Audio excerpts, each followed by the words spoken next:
एक वक्त की बात है, एक खूबसूरत पहाड़ी गांव में बल्लू नाम का एक लड़का रहता था। बल्लू की उम्र तकरीबन का काम आता था।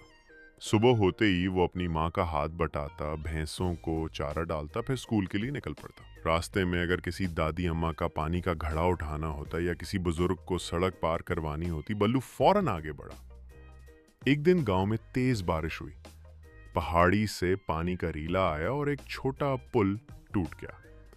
अब गांव के दूसरी तरफ मौजूद बेदवा लाना मुमकिन न रहा। सब परेशान हो गए। बल्लू ने छोटे से दे के साथ मिलकर दरख्तों की टहनियां, रस्सियां और लकड़ियां इकट्ठी की और एक आरजी पुल बनाया। गांव वाले हैरान रह गए, इतने छोटे बच्चों ने इतना बड़ा काम कैसे कर दिया। बल्लू ने ना सिर्फ दवा लाकर चाचा को दी, बल्कि गांव के बुजुर्गों को यह यकीन दिलाया कि नई नस्ल भी कुछ कम नहीं। चंद दिनों बाद गांव में एक कसान की भैंस खो गई। सबको लगा कि वो किसी जंगल में चली गई और वापस नहीं आएगी। बल्लू ने अपने कुत्ते शीरों के साथ मिलकर भैंस को ढूंढने का फैसला किया।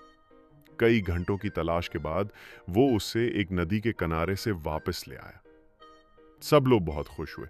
गांव के बुजुर्गों ने बल्लू को एक छोटे से इनाम के साथ गांव का हीरो का खिताब दिया।